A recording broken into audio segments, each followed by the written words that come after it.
Rosa, ya que somos poquitos, dime a qué te dedicas. Yo soy química farmacobióloga. Ahorita me encuentro dentro del área de patología del Hospital Muguerza. Vale. Ok.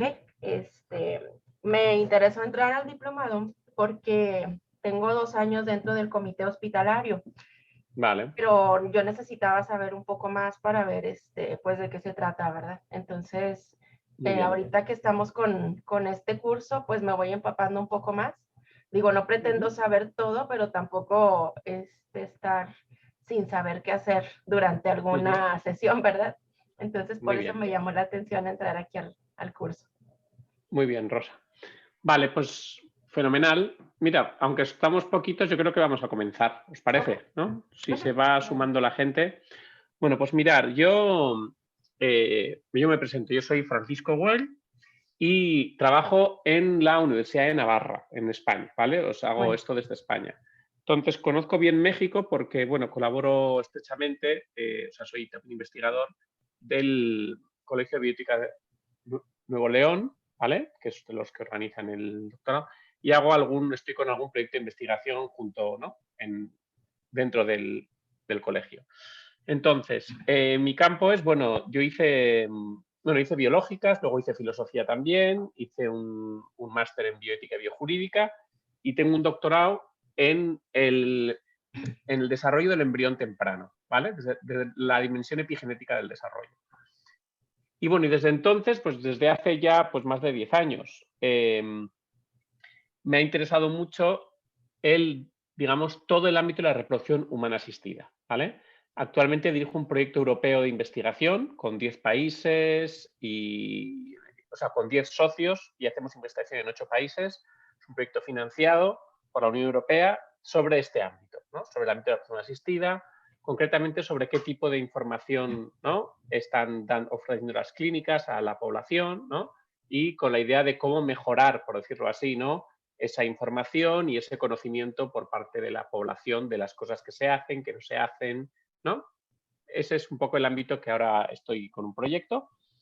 Pero como os digo eso, llevo muchos años en este campo y me dedico también a dar cursos a profesionales de reproducción humana asistida, sobre todo a la explicación de la dimensión epigenética del desarrollo y a ver cómo pueden estar afectando las técnicas al desarrollo del embrión y a la salud de los niños que nacen, ¿vale? Ese sería un poco mi campo, ¿vale?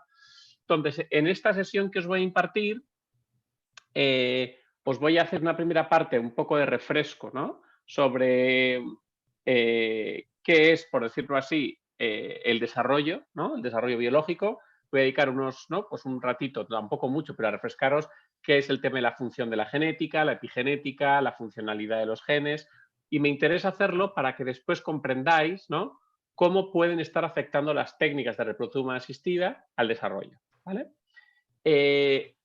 Todo esto lo hago para que veáis cómo en un campo como la reproducción humana asistida, la idea final es que veáis, digamos, qué aspectos éticos, ¿vale? O qué dimensiones hay de discusión o de reflexión actualmente y cuáles va a haber en un futuro también, ¿vale? Es una especie de ejemplo, ¿no? De un campo de la biomedicina y, por decirlo así, por dónde puede ir entrando la biología del desarrollo, o sea, las cuestiones bioéticas, ¿vale? Veremos que saldrán cosas del consentimiento informado, bueno, habrá, ¿no? varias cosas que saldrán sobre todo al final, pero ahora al principio es una especie de situación del campo enfocado siempre a los riesgos asociados a las técnicas, ¿vale? Como ejemplo de campo donde, bueno, pues donde hay riesgos y cómo se gestionan éticamente esos riesgos después, ¿vale? Muy bien, el enfoque que le doy, digamos, se enmarca dentro de la responsabilidad ¿no? Es un enfoque, a ver, que sea original, pero que en este campo, digamos, se puede decir que, pues que he introducido yo la dimensión de la responsabilidad parental y la responsabilidad de los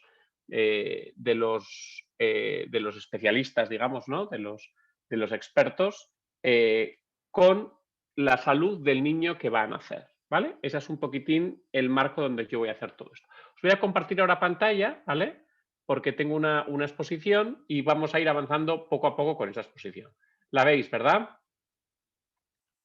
Sí, la veis, vale. Muy bien. Entonces, a ver si pongo aquí encima, vale. Es eso, o sea, vamos a ver en la investigación clínica en torno a la reproducción asistida, digamos, como ejemplo para una reflexión ética de distintos aspectos que van a ir saliendo, ¿vale? Muy bien, entonces, a ver si esto va a ir. Vale. Entonces, me interesa, bueno, vamos para adelante. Bueno, que igual sí es importante. La responsabilidad parental que os decía, ¿no? Se trata, ¿no? De hacer todo lo razonable en todas las circunstancias, ¿vale? Con el propósito de salvaguardar o promover la salud del niño, ¿no? Aquí es donde meto yo toda mi reflexión, ¿vale? En lo que podríamos llamar responsabilidad parental.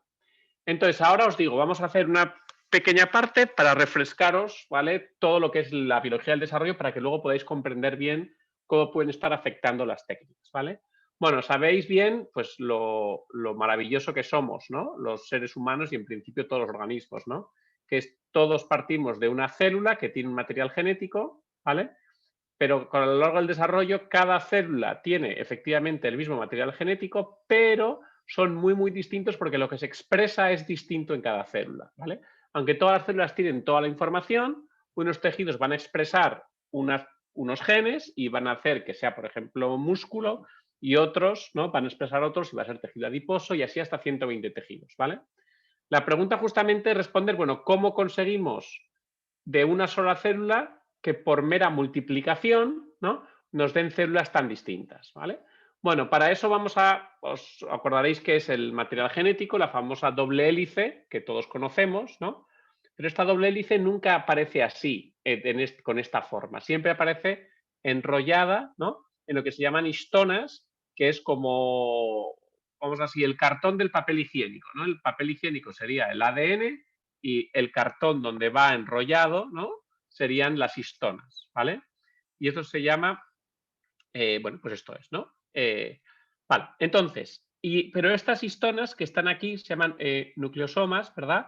Vienen luego todavía más enrollados en lo que se llama fibra cromatínica, es decir, digamos que hay un primer enrollamiento de, ¿no? Una vuelta y media, casi 2 vueltas o alrededor de 2 vueltas en cada una de las histonas, ¿vale? Es un octámero de histonas, y luego esto se va enrollando, enrollando hasta tal punto que estos serían fibras cromatínicas, que es lo que vemos. Y luego cuando la célula se va a dividir, estas fibras cromatínicas veremos que se superenrollan todavía más en lo que llamamos el cromosoma, que es lo que se ve al microscopio de manera habitual, ¿vale? Vamos a andar un poco más. Mirad, vamos a ver esta imagen, ¿vale? Y vamos a ver, por ejemplo, en esta célula de aquí, vamos a coger esta célula de aquí, ¿verdad? Este sería el núcleo y nos encontramos todo el ADN en forma de fibras de cromatina, es decir, el ADN está como un plato de espaguetis, ¿verdad? Todo disperso con todo el material genético, ¿vale? Cuando la célula se quiere dividir, que se quiere multiplicar, o sea, de una célula quieren dar dos, lo primero que tiene que hacer es duplicar ese material genético, ¿vale? Entonces, imaginaros que de esa fibra de cromatina, ¿verdad? Hay toda una maquinaria que hace de cada fibra de cromatinas, se duplica y se hace otra copia exactamente igual, de tal manera que tenemos el doble de fibras de cromatina, es decir, el doble de material genético. ¿Qué sería ya esta célula? Veis que esta célula tiene un núcleo un poco más grande, ¿verdad? En este núcleo, que es más grande, ya se ha duplicado el material genético. Y entonces comienza el superenrollamiento. Esas fibras que están como hilos dispersos por la célula reciben como una especie de orden y se empiezan a superenrollar hasta que empezamos a ver unos palitos que serían los cromosomas, ¿verdad? Que es cuando ya se empieza a ver, por ejemplo, esta de aquí, ¿verdad? Y estos de aquí se empiezan a superenrollar hasta que ya tenemos los cromosomas visibles, ¿verdad? Que podía ser esta de aquí, ya los cromosomas visibles. Y estos cromosomas se van a dividir la cromátida de un lado y de otro. Digamos que de esa X hay un lado de la X, como si fuera un lado del boomerang, va para un lado, otro para otro. Y sería aquí, por ejemplo, que aquí ya va la mitad de un cromosoma se va para un lado de una célula, la otra parte, ¿no?, del mismo cromosoma se va para otro lado, ¿vale? Y una vez que llegan digamos, al ecuador de la célula, de cada uno de los lados de la célula, entonces se vuelven a disolver y aquí tenemos lo que sería resultante. ¿Veis? Aquí, bueno, aquí tendríamos una célula, ¿verdad? Con los dos núcleos, una sola célula con dos núcleos que ya se ha dado la proliferación, y luego se da la citocinesis y ya tenemos 2 células, 1 y 2, con todo el material genético, ¿vale?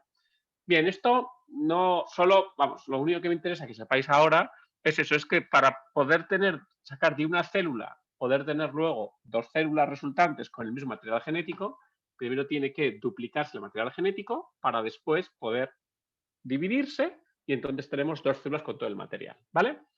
Bien, vamos a avanzar un poco más. Bueno, esto lo conocéis, ¿verdad? Es un cariotipo y aquí tenemos, bueno, atención, esto no es un cromosoma completo, esto no es una X completa. ¿Veis mi cursor, verdad? Cuando lo muevo. ¿Sí o no? Sí, ¿verdad? Y sí se ve. Se ve el cursor, vale. Pues esto no es, digamos, un solo cromosoma. El cromosoma, aquí hay un cromosoma y aquí hay otro cromosoma. Son 2 cromosomas distintos, ¿vale? Entonces, cada uno de estos, aquí hay dentro una X, ¿vale? Entonces tenemos el par 1, el par 2, el par 3, el par 4, así hasta 23 pares, ¿vale? Entonces, en este caso, el par sexual tan conocido, ¿verdad? Pues aquí tenemos un XX, aquí tenemos una mujer, ¿verdad? Si fuera XY sería un hombre, pero es XX y es mujer. Y en este caso, por ejemplo, tenemos en el 21 trisomía, lo que nos estaría diciendo que tenemos a una persona que tiene un síndrome de Down, ¿no? Este cariotipo da información. Muy bien. Entonces, avanzamos. Vale, entonces ahora, bueno, hemos visto ya, digamos, cómo da de una célula, cómo encontramos 2, 4, 8 de una manera así muy rápida. Y vamos ahora a hablar ya más de la funcionalidad del material genético. Muy bien, ahora me interesa saber, digamos, cuál es el funcionamiento normal de una célula, ¿vale? Entonces, para eso, la verdad es que yo también imparto clase pues, para gente que no ha estudiado nunca reproducción, o sea, biología del desarrollo, ¿verdad? Entonces, me gusta explicarlo de esta manera, ¿verdad? Por un lado, tenemos lo que son las recetas de cocina, ¿no? Tenemos aquí una receta de cocina, ¿vale? Y tenemos toda una biblioteca de recetas de cocina. Esto sería el ADN, ¿vale? Entonces, si nosotros queremos cocinar, nos exigen ir a la biblioteca y sacar un tomo y copiarlo a mano o copiarlo a ordenador, ¿vale? Para luego ir hasta la cocina, ¿vale? A cocinar esa receta. Y de esa cocina, ¿vale? Luego saldrá el plato. Entonces, todo esto sería la célula, el núcleo sería donde se encuentra esa biblioteca de recetas que no pueden salir de ahí las recetas. Entonces, estas recetas se transcriben a unas copias de las recetas, o sea, del ADN sería esto, pasaríamos al ARN, y luego este ARN saldría al citoplasma de la célula, iría al ribosoma, que es donde estaría la cocina, y ahí empezaría a cocinar para dar al final la proteína, que sería, digamos, los ladrillos de cada célula, ¿vale? O sea, de qué está compuesto cada célula. Entonces tenemos el ADN se transcribe a ARN, que sería la transcripción, y el ARN se traduce luego a proteínas, ¿vale? Esto es lo que están haciendo constantemente todas las células, ¿vale? Por ejemplo, el músculo, ¿no? Pues el músculo son células que tiene todo el material genético, pero está leyendo los tomos en los que pone músculo, ¿vale? Entonces, efectivamente, se leen los tomos donde pone músculo, se va a la cocina, al ribosoma, y 2 de las proteínas que se van a sintetizar es la famosa actina y miosina, que tiene capacidad de extenderse y contraerse, ¿vale? Por eso los músculos dan juego para extenderse y contraerse, ¿vale? Muy bien. La cosa es un poquitín más complicada, pero bueno, dentro de lo que cabe, nos vale lo que hemos visto hasta ahí, ¿verdad? Os digo, es un poco más complicada, ¿por qué?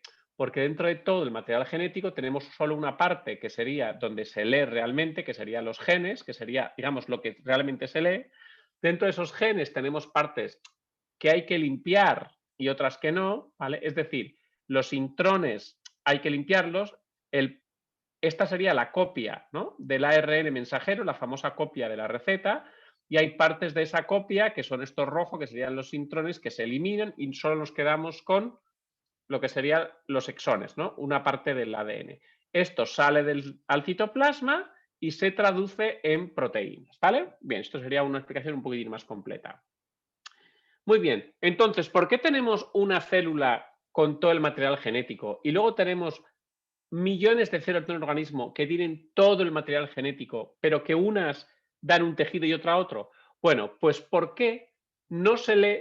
Por supuesto que no se lee toda la librería de recetas, sino que cada tejido celular, cada órgano, lee las recetas que le tocan, por decirlo así. Y lee las que le tocan y las que no le tocan se cierran, no se leen. Y no se leen porque están cerradas, ¿vale? Esto es muy importante, ¿no? Por eso el ojo está dando ojo y el músculo está dando músculo, porque partes de los tomos de genes que tienen que dar una cosa están cerrados, ¿vale? Con llave y se están leyendo otros. Justamente en ese juego de qué se cierra y qué se abre y cómo se cierra entra lo que es la epigenética, ¿vale? Bien, vamos a dar ahora un respiro y vamos a ir a lo que ya sabéis, ¿verdad? Que tenemos el óvulo, ¿no? El óvulo madura, se ofrece, por decirlo así, a las trompas de falopio y aparece un espermatozoide que llega y lo fecunda, ¿verdad? Y ahí teníamos una célula que se llama el cigoto. Ese cigoto se va a realizar lo que os he comentado antes, esa duplicación del material genético para la posterior, ¿no? División celular, y tenemos entonces el embrión de 2 células, luego de 4, de 8, luego se le llama mórula al de 16-32, hasta que ¿no? Hasta que tenemos en el blastocisto una estructura, ¿no? El embrión en estado de blastocisto, que tiene 2 partes, trofoblasto y embrioblasto, bueno, y esto es lo que se va a implantar. Entonces, bueno, aquí vemos que lo que se da es una proliferación celular, ¿vale? Pero también se va dando una diferenciación celular. Es decir, estas células, por decirlo así, cada una de estas células de aquí va ya cerrando, ¿no? Partes de los tomos, ¿vale? Y abriendo otros, de tal manera que una de las capas, un grupo de estas células va a dar un tipo de tejidos y otros grupos otro tipo de tejidos. Es decir, esa diferenciación que os decía de cerrar y abrir tomos se va dando ya desde este estadio, ¿vale? Vamos a verlo. Mirad, para que os hagáis también una idea a lo que me estoy refiriendo. Mirad qué curioso. Aquí tenemos una oruga y aquí tenemos una mariposa. ¿Sabéis que la oruga y la mariposa es el mismo bicho? Porque os lo han contado, porque parecer no se parecen para nada, ¿verdad? Pero fijaros qué curioso. Aquí esta oruga tiene un montón o sea, todas las células de esta oruga tienen la misma carga genética que las de esta mariposa. ¿Y cómo puede ser? Si tienen la misma carga genética todas estas y está formando esta individualidad y que ni vuela ni no, o sea, es un bicho bien raro. Y este de aquí, que es una mariposa y tiene la misma célula, bueno, pues, ¿qué es lo que está pasando aquí? Que aquí cada célula está expresando unos genes concretos que dan esta unidad para que después, ¿no? En otro estadio, el mismo organismo está expresando distintos tomos en distintos lugares para dar ¿no? esta mariposa, ¿no? Con unas funciones distintas, ¿no? Pues volar, etcétera, ¿vale? Os digo esto porque la diferenciación celular es algo apasionante, no solo a nivel corporal, porque nos diferenciamos y estamos tan bien hechos, somos como la obra perfecta, por decirlo así, ¿vale? Físicamente hablando, ¿no? Somos la obra perfecta, ¿vale? Pero vemos que todo lo que tiene vida tiene ese reflejo de perfección, por decirlo así, ¿no? ¿Y cómo se ve? ¿En dónde se ve? Bueno, pues por ese juego maravilloso que hay entre la dimensión genética y epigenética del desarrollo, ¿vale? Que es lo que vamos a tratar de comprender ahora. Bien. Entonces, vamos a dar un paso más. Aquí tenemos el material genético con todos los tomos de recetas, ¿vale? Y vamos a ahora vamos a empezar a hablar de la regulación. Es decir, la pregunta sería, ¿cómo, me diríais, bueno, Fran, pero cómo se cierran y se abren los tomos, ¿no? Para ver que se leen unos y otros. Pues ahora vamos a ello. Mirad, hay un tipo de regulación que es a nivel de citosinas. Bien, sabéis que el ADN, os sonarán las famosas letras, ¿no? Adenina, timina, citosina, guasina, ¿verdad? Son lo que llaman las letras de la vida, ¿no? Entonces, siempre aquí tenemos una doble hélice y se llama doble hélice, ¿por qué? Porque tenemos una cadena y otra cadena que están, digamos, unidas, ¿no? Esta sería una cadena y esta es otra cadena. ¿Unidas cómo? Pues la adenina siempre encaja como si fuese un puzzle bien con la timina y la guanina con la citosina. Yo siempre tengo muy mala memoria, el truquito que siempre me acuerdo es accidente de tráfico, guardia civil, ¿vale? Bien, ATCG. Bueno, pues esto está siempre junto y está en forma de doble hélice. Entonces, ¿qué es lo que ocurre? Que las citosinas tienen la capacidad de tener pegado un grupo metilo, ¿vale? Es decir, hay una especie de pincho químico que queda unido a la citosina y puede tenerla o no tenerla, ¿vale? Y este sí, que tenga o no pincho es muy importante. ¿Por qué? Fijaros, teníamos aquí el gen, ¿os acordáis, no? Y esto se va a leer, ¿no? Bueno, ¿quién lo lee? ¿Quién hace esa copia de la receta a mano? Bueno, pues lo hace lo que se llaman los factores de transcripción, ¿vale? Que son como unas, pues eso, pues unas sustancias, unas maquinitas, si queréis, copiadoras, ¿no? Que ¿qué hacen? Se unen primero se anclan en el ADN para luego pasar por encima de todo, van como recorriendo esto y en las partes que son genes van como soltando, ¿no? Una copia, ¿vale? Entonces, ¿qué me interesa ahora? Que el lugar donde se anclan es siempre en las citosinas. En el fondo es un poco más ¿vale? Islas CPG, ¿vale? Pero bueno, me interesa, ¿no? Hablar ahora solo de citosinas. Se anclan en las citosinas y el truco está en que para anclar la citosina que tiene esta, ¿no? Esta forma química de aquí, ¿verdad? ¿No? Este carbono que tiene esta es una citosina normal, por decirlo así, ¿no? Y cuando la citosina está normal, es decir, no está metilada, una citosina sin metilo, es decir, sería esta de aquí, citosina, que está limpia, ¿no? El factor de transcripción puede unirse aquí, ¿vale? Pero cuando la citosina está metilada, es decir, tiene un pincho, ¿vale? Y aparte un pincho podría tener otras cosas, ¿verdad? Pero bueno, tiene ese primer pincho, ¿no? Entonces tenemos una citosina que tiene un grupo metilo, como veis aquí, a esta no tenía metilo, es un hidrógeno, pero esta en vez de un hidrógeno le ponen un CH3, ¿vale? Y tenemos una citosina metilada o metilcitosina y que no deja que el factor de transcripción se una a la cadena y entonces no puede, digamos, hacer el recorrido y hacer la transcripción, ¿vale? La transcripción no se produce. Fijaros, si no se puede leer, ¿qué significa? Que no se va a leer ese tomo. Ahí tenemos la regulación. Si en un tomo donde hay información tenemos las citosinas metiladas, esos pinchos, ese tomo no se va a leer, ¿vale? Entonces, citosina sin metilar se puede leer. Citosina metilada no se puede leer. Ahí tenemos el primer modo de regulación del ADN, ¿vale? De lo que se va a leer o no. Muy bien. La cosa se puede complicar un poco más, es decir, fijaros, aquí tenemos un ADN, ¿no? Aquí arriba tenemos un ADN que cuando le metemos metilación, ¿vale? El gen queda inactivado, ¿veis? Aquí tenemos pinchillos, ¿no? Que no va a dejar que se lea. Pero después, ¿vale? A estos pinchos se le puede adherir unas proteínas, ¿vale? Que todavía lo desactivan más. Es decir, imaginaros que lo que se hace es, imaginaos la librería, ¿no? Entonces, ¿qué hacemos? Ponemos, para que no se lea, una vitrina con cristal, ¿verdad? Una vitrina con cristal. Pues entonces uno va a coger la vitrina y no puede, ¿no? Esa sería la metilación, la vitrina. Pero se le pueden unir unas proteínas que te cierran con llave la vitrina. O sea, ya no es que vas con la mano y no la puedes coger, es que te han cerrado con llave, entonces ya no puedes abrir, ¿vale? Esto sería cuando se unen proteínas, ¿no? Al ADN que hacen que quede. Pues que todavía se puede cerrar todavía más. Tenemos las histonas desacetilasas, ¿no?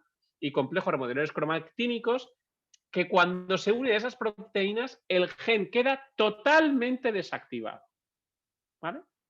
¿Qué quiero decir con esto? Que digamos, la regulación tiene más o menos fuerza, más o menos potencia, ¿no? A veces se cierra y es, por decirlo así, no hay vuelta atrás. Se cierra algo y eso sería no solo con llave, sino con cemento, pones cemento en la vitrina y eso ya no hay quien lo saque, ¿vale?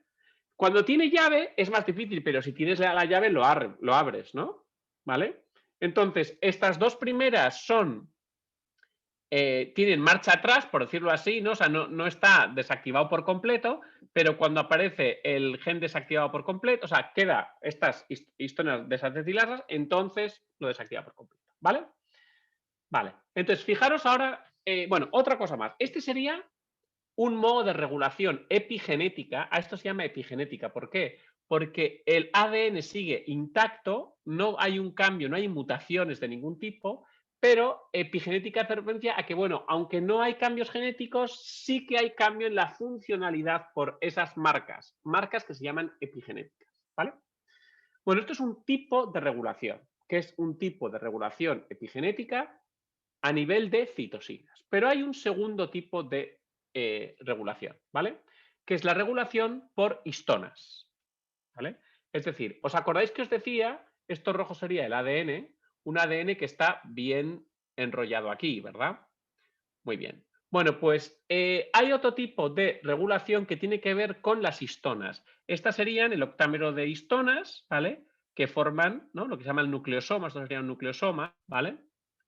Y cada una de las histonas tiene como una cola, que se llama, ¿no? Una especie de cola que tiene un montón de reacciones químicas, ¿no? O sea, bueno, que puede sufrir un montón de reacciones químicas. No solo la metilación, sino la acetilación, hasta, si no me equivoco, es que eran 18 o 20 distintas reacciones químicas que pueden sufrir estas colas de las histonas. ¿Y en qué se traducen esas reacciones químicas? Pues fijaros, cuando la fibra de cromatina, que os acordáis que estaba todo enrolladito, ¿no? ¿Vale? Está abierta, como aquí, significa que los factores de transcripción pueden unirse y pueden copiar los genes que haya aquí en esta línea azules, ¿vale? Pero en cambio, los genes que están aquí, está todo como muy apretado y aquí no se puede. Es decir, cuando está abierta, la transcripción es posible, y cuando está, digamos, cerrada, cuando está apretujada, ¿no?, la transcripción no es posible, ¿no? Entonces, de esto trata la regulación a nivel de histonas, ¿vale? Es decir, cuánto de abierta o cerrada están las fibras de cromatina. Es otro modo de regulación. Los genes que están aquí no se van a poder leer y los genes que están aquí sí. Si la célula regula qué regiones de la célula están cerradas, de un solo golpe, por decirlo así, ¿no?, deja cerrado un montón de genes, ¿vale? Muy bien. Te encontramos muchos artículos, este ya es antiguo, pero hay un montón, en donde se relaciona la estructura abierta o estructura cerrada con la aparición de cánceres, ¿no? Es decir, la funcionalidad del gen está bien cuando tiene algo que está abierto, pero si lo que está abierto de repente se cierra, vamos a tener un problema en la expresión de los genes y van a aparecer pues un cáncer, ¿no?, que no deja de ser un mal funcionamiento de una célula, ¿vale? Muy bien. Entonces, esta foto es importante. ¿Por qué? Porque, mirad, hay veces que lo que se lee de la receta, ¿vale?, no es algo que va a dar una proteína, sino lo que se expresa de una receta son las llaves que van a permitir abrir, ¿vale?, parte de la biblioteca que se ha quedado cerrada en un estadio anterior, ¿vale? Es decir, en un estado de desarrollo del embrión temprano, ¿no?, se puede expresar una receta que deje unas llaves en el citoplasma a la espera de que venga alguien en un estadio posterior del desarrollo a coger esas llaves, ¿no?, y abrir un tomo que debe ser leído en un futuro, ¿vale? Es decir, esto no está solo de la receta se abre, se lee algo y aparece. Hay veces que lo que se lee va a abrir o cerrar cosas en un futuro, hasta que venga una señal de fuera y active esas llaves, ¿vale? Muy bien. Esto es muy importante porque la regulación funciona entonces así. Cuando decimos que en el embrión temprano hay unas células que han comprometido su futuro, por ejemplo, a ectodermo, ¿no?, ¿vale? Hay una parte del embrión temprano, ¿verdad?, que se llama ectodermo, y que sus células se conoce que van a dar lo que es la piel y lo que es el sistema nervioso. Justamente lo de más fuera y lo de más dentro, por decirlo así, ¿vale? Entonces, ¿qué significa eso? Bueno, pues significa que ya han, ¿no?, que hay unos tomos que han dejado muy cerrados, como puede ser el muscular y el adiposo, ¿no?, todo lo que va a dar eso, pero ha dejado unos abiertos, ¿no? Pero ¿qué pasa? Que no empieza ya a salir cerebro y neuronas en el embrión de 64 células o de 120 células. ¿A que no? No. Está abierto, entonces ahí se puede dejar, digamos, como llaves, ¿no?, o señales para ir abriendo ahí lo que vaya tocando en un futuro, ¿vale? Cuando se habla de se ha comprometido su desarrollo, ha comprometido su diferenciación, ¿vale? Es todo señales que son como indiferidas. Hago aquí algo para que se utilice bien en el futuro, ¿no? O al revés, dejo estas llaves para cerrar luego algo en un futuro, ¿vale? Muy bien. Vale, entonces ya habéis comprendido en este ratito, ¿no? Lo que es, ¿no? Lo que es, tenemos aquí el ADN que está en todas las células, pero en las células de la sangre se están expresando, por ejemplo, estos tomos de aquí rojos, ¿no? Y tendríamos todos los demás cerrados, ¿vale? ¿Y cómo se están cerrando los demás? Bueno, pues a nivel de citosinas o a nivel de histonas, ¿vale? Muy bien. Vamos a avanzar. Por ejemplo, ¿no? Cosas ahora interesantes, ¿no? Vamos a ver, este sería el óvulo fecundado, ¿no? Este sería un óvulo fecundado. Tenemos el pronúcleo materno, que es el que está en el óvulo, digamos, se introduce el pronúcleo de origen paterno y esto, por decirlo así, da lugar a un embrión. Se ha hecho pruebas de poner el núcleo de origen materno y dos de origen materno y vemos que esto no funciona. Y se ha metido al revés, se ha quitado el materno y se han puesto dos de origen paterno y no funciona, ¿vale? Entonces, ¿por qué esto no funciona? Pues mirad, os cuento. Y aquí viene algo importante también, ¿no? Y es, todas las células, aunque tenemos 23 pares de cromosomas, tienen un par que es de origen paterno, uno de cada par de origen paterno y de origen materno. Imaginaros un par de zapatos. Aquí tenemos el zapato izquierdo y aquí el derecho, ¿vale? Bien, ¿son iguales los zapatos? En principio son iguales, pero en el fondo no. ¿Por qué? Porque uno es el izquierdo, otro es el derecho. Es decir, uno tiene el dedo gordo, está como hacia un lado, esto que a los niños pequeños les cuesta ver, ¿no? O sea, uno tiene una forma para meter el dedo gordo en la parte derecha y otro tiene una forma en la parte izquierda, ¿vale? Parecen iguales, pero no lo son, ¿no? Uno viene del padre y otro viene de la madre. Son distintos, ¿vale? Aunque luego vayan a formar una célula, ¿no? Y una célula y todo un organismo, por decirlo así, ¿no? Cada cromosoma, o sea, cada material genético de origen paterno y materno tiene una información genética distinta, pero no solo tiene una información genética distinta. Por ejemplo, típico color de ojos, ¿no? De la madre viene el color azul, del padre viene el color marrón, ¿no? Vemos que en este par tenemos información para el mismo carácter, que es color de ojos, pero el color de ojos es distinto en uno y en otro, ¿vale? Entonces, ¿qué es lo que ocurre? Fijaros, aquí viene un detalle sutil muy importante y es, cuando se produce la fecundación, ¿vale? ¿Qué hay cerrado en el cromosoma de origen paterno? ¿Qué genes están abiertos y cerrados? Es distinto, es asimétrico a los genes, a las posiciones que están abiertas o cerrados en el cromosoma de la madre, ¿vale? O sea, es decir, no está, digamos, no están los mismos tomos cerrados en cada par de cromosomas en el de origen materno y paterno. Es decir, la dimensión epigenética, las marcas epigenéticas en cromosomas, ¿verdad? Que son homólogos, ¿no? O sea, que tienen información del mismo carácter, están abiertos y cerrados distintos. La configuración epigenética de cada uno de los cromosomas homólogos es distinta. ¿Vale? Esto es muy importante. Es decir, ahora veréis por qué es importante. O sea, ¿tenemos un par de cromosomas? Sí. ¿Tienen información para el mismo carácter? Sí. ¿Tiene información distinta? Sí. ¿Pero está configurado epigenéticamente de manera distinta? También. Y es necesario que sea así. O sea, la configuración epigenética de cada par de cromosomas es diferenciada, es asimétrica, es distinta. Y tiene que ser así. ¿Por qué? Y ahora es cuando os cuento. Imaginad, hay veces que hay un carácter que es esencial para el desarrollo, pero siempre está abierto en el cromosoma de origen paterno y siempre está cerrado en el de origen materno, por ejemplo. ¿Vale? Entonces, ¿qué pasa? Que necesitamos el par de cromosomas de origen paterno y materno porque uno va a estar siempre cerrado y vamos a tener ese carácter funcionando en el de origen paterno. ¿Vale? A veces será al revés, es decir, el de origen paterno lo tendrá cerrado para siempre y necesitamos que esté el origen materno activado. Por eso necesitamos ese origen heterosexual digamos, en la fecundación, ¿no? Por eso no funcionaba esto de aquí.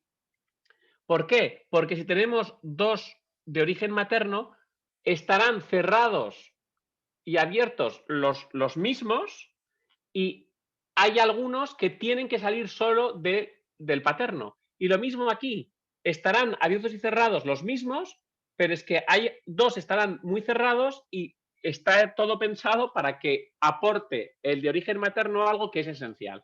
Por eso tiene que estar uno de origen paterno y materno. No tanto por digamos, por la secuencia de ADN, digamos, ¿no? No tanto por las letras de la receta, sino por qué está abierto y qué está cerrado, ¿vale?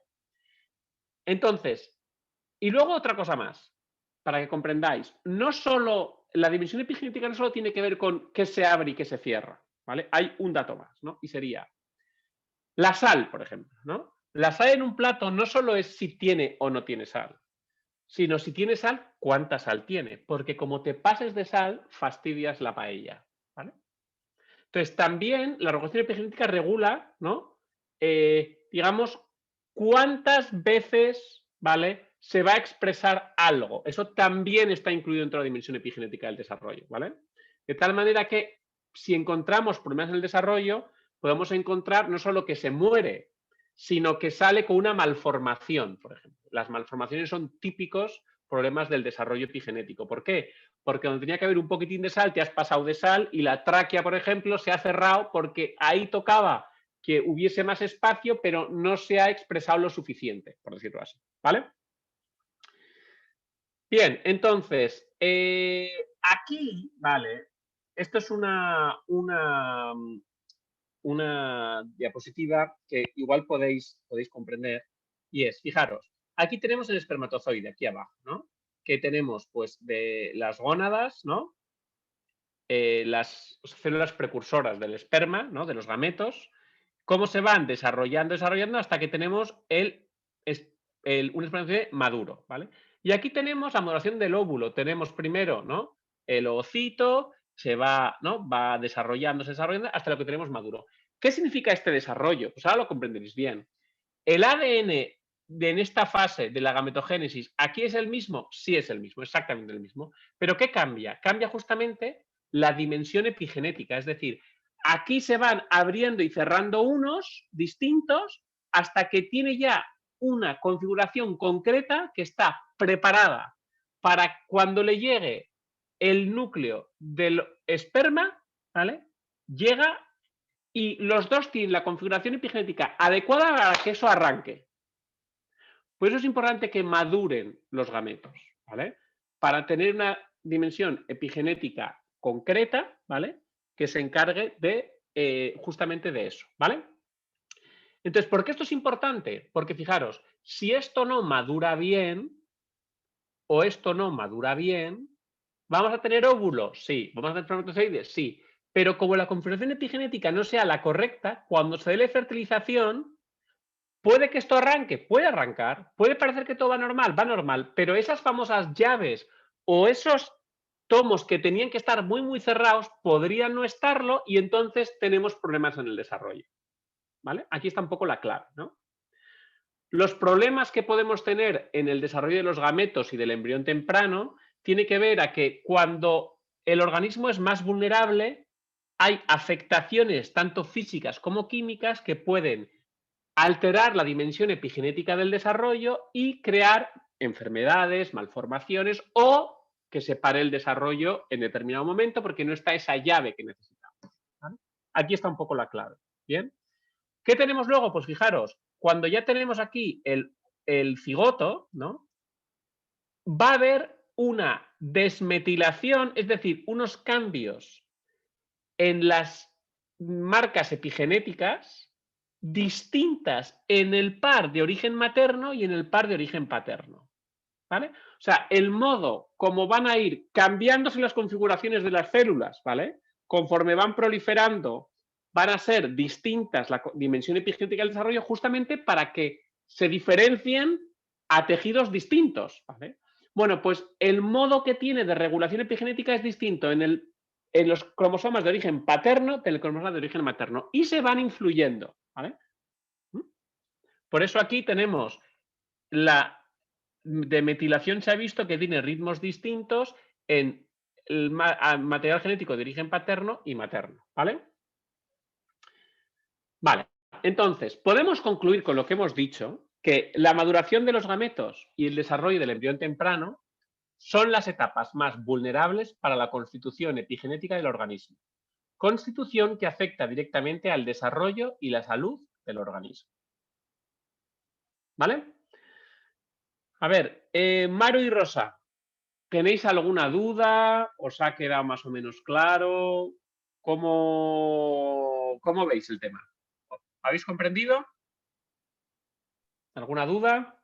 Pues sí, sí está, sí, la explicación está muy, muy padre. Espero irme familiarizando poco a poco. Muy bien.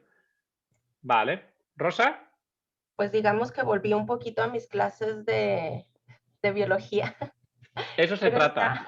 sí. No recordaba muy bien lo de los cromosomas, pero sí, la verdad es que está muy bien explicado. Yo Vale. creo que esto nos va a dar pauta para lo que sigue, ¿verdad? Sí, eso es, justamente era eso. Ver ahora, o sea, la cuestión es que no tengáis que solo confiar en mí, sino conociendo cómo son las bases del desarrollo, ver que tiene mucho sentido que hay fases de las técnicas que van a afectar al desarrollo tanto de los gametos como del embrión temprano, por esto que os estoy diciendo, ¿no? Y que van a derivar en qué? Bueno, pues en problemas en el desarrollo, pero también pueden derivar en un aumento de riesgo de enfermedades en los niños que nacen, que es donde vamos ahora, ¿no? Es lo que Pero me bueno, comenta, perdón, es lo que me sí, comenta un poco mi jefe acerca del control de calidad de los humanos, donde falta algo, por eso de pronto se producen algunos abortos, porque aparentemente todo va bien, pero les falta esa llavecita que nos comenta. El eso es, mismo sí. cuerpo lo desecha. Eso es, sí. O sea, exactamente. La cuestión es que todo tiene que ir bien, ¿vale? Para que llegado un momento del desarrollo ocurra algo y ocurre algo muy probablemente porque en las etapas anteriores se ha ido preparando, ¿vale? Y cuando eso no acontece, se producen abortos espontáneos, ¿no? Es Esto es correcto. como habitual, ¿vale? Pero ¿qué pasa? Que eso en las concepciones naturales. En la reproducción humana asistida, ¿vale? Lo que se ve que acontece, ahora veremos, ¿no? Es que esa manipulación química y física que se hace en los gametos, por ejemplo, los espermatozoides, veremos que se centrifugan y se lavan, ¿vale? Y los óvulos se hace estimulación ovárica, ¿no? Que la estimulación ovárica es para sacar, en vez de un óvulo por ciclo, sacar muchos, y eso hace, digamos, que se acelere, ¿no? Y esa maduración que se da de manera natural o sea, se hace artificial y hace, digamos, que pueda haber fallos. Lo normal, ¿no? Es que afecte, ¿no? Es como acelerar un proceso natural hace que puede hacer que alguna de esas llaves no salga bien o salgan demasiadas y luego haya problemas, que es lo que vamos a ver ahora, ¿vale? Entonces, una de las conclusiones de los aspectos científicos sería eso: la modulación de los gametos y el desarrollo del embrión temprano son las etapas más vulnerables para la constitución epigenética del organismo. Constitución que afecta directamente al desarrollo y a la salud del organismo. Bien. Entonces, ¿en qué se ha visto que afecta la epigenética? Vamos a saltar ahora ¿no? Vamos a ir un poquitín más allá, ¿no? Bueno, pues se ha visto que la epigenética afecta ¿en qué? Bueno, le afecta todo. Le afecta la dieta, le afecta el ejercicio, le afecta las interacciones sociales. Es decir, es muy bonito ver cómo pareciera que uno con la genética está todo cerrado, uno es así, y no hay manera ¿no? de cambiar. Bueno, no, pues se ha visto que hay toda una dimensión, digamos, flexible que hace que a tu organismo le afecten ¿no? las cosas, ¿no? ¿De qué manera le afectan? Bueno, pues esa dimensión epigenética se ha visto que hay una modulación que se va a alterar a lo largo de la vida por, ¿no? Un montón de factores, digamos, ambientales, ¿vale? Muy bien, vamos a ver ahora un pequeño vídeo, ¿vale? A ver si lo podemos ver, en donde se explica a ver si lo encuentro, donde se explican los tres tipos de reproducción asistida más normales, ¿vale? Voy a ver si consigo, porque vale, en mi PowerPoint sí que está. Voy a dejar de compartir un momento, ¿vale? Para encontrarlo. O Sí. mejor, no, voy a buscarlo aquí mismo. Vamos a ver.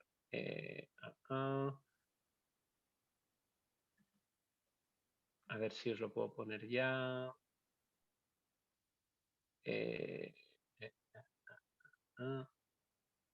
2. Vamos a ver aquí.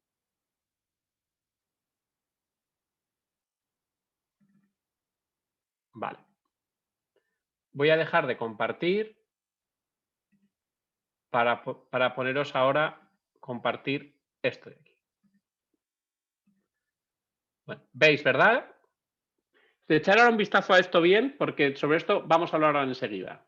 Va, vamos a por ello.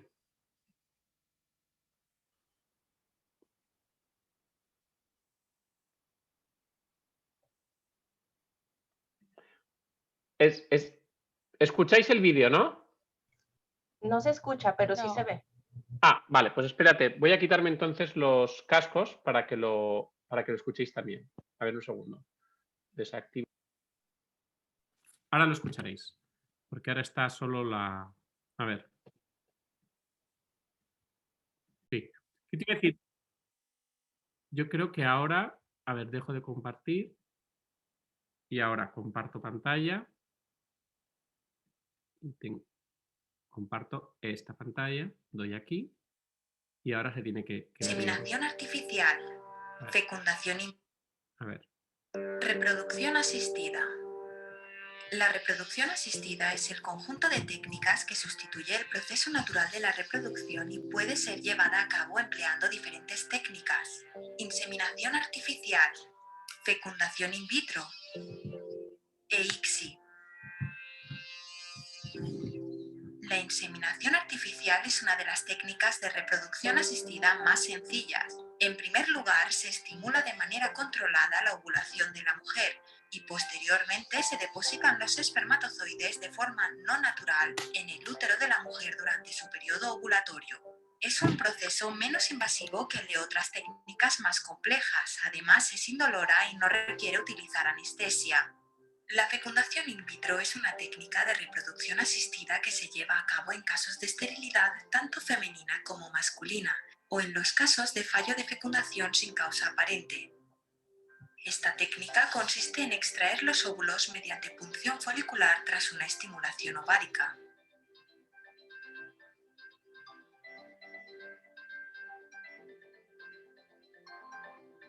Posteriormente se pone en contacto el óvulo con una muestra de semen para que se produzca la inseminación de los óvulos aleatoriamente.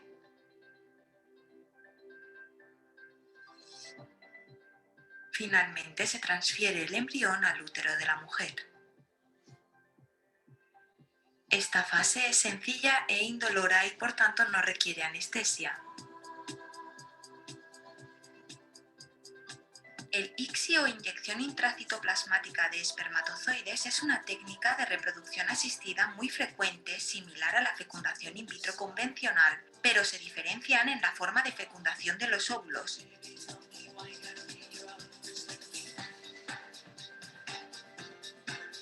Tras una estimulación ovárica, se realiza una punción folicular y se extraen los óvulos cuando están maduros.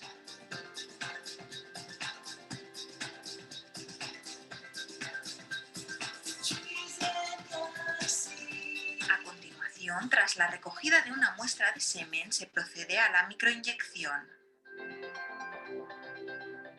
El especialista selecciona el mejor espermatozoide y lo introduce en el ovocito mediante una micropipeta.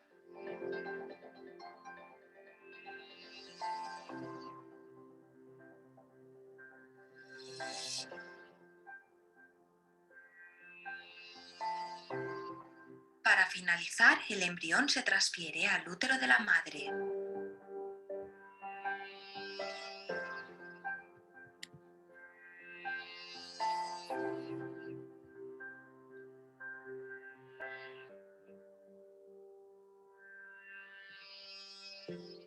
Muy bien.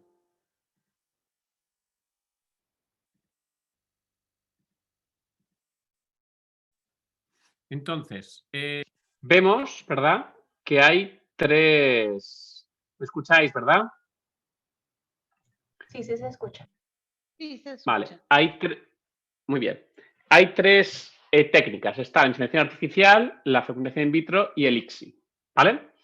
Entonces, digamos que esta es la menos invasiva. ¿Por qué?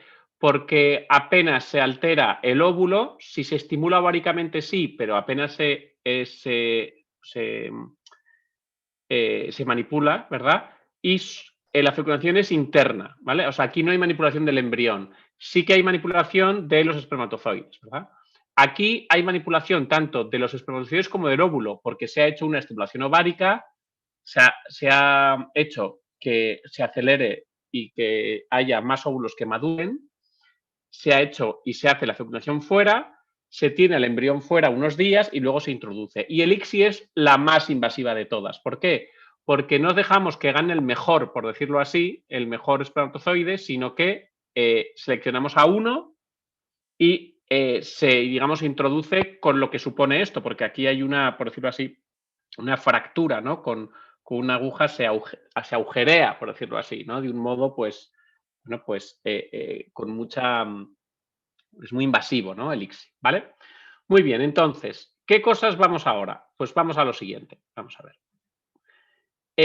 Se sabe, ¿vale? ¿No? Desde hace mucho tiempo que, o sea, la comunidad científica dice, ¿no? Pues ya en el 2013, ¿no? Tiene una importancia crítica evaluar en detalle el impacto de las técnicas en la genética, en la epigenética y en el fenotipo resultante, ¿vale? Y en la relación de las técnicas con la regulación epigenética, es decir, con lo que ya sabéis que os he explicado y viendo un poquitín lo que se hace, la pregunta es, bueno, ¿puede estar afectando? ¿No? Bueno, pues vamos a ver, ¿no?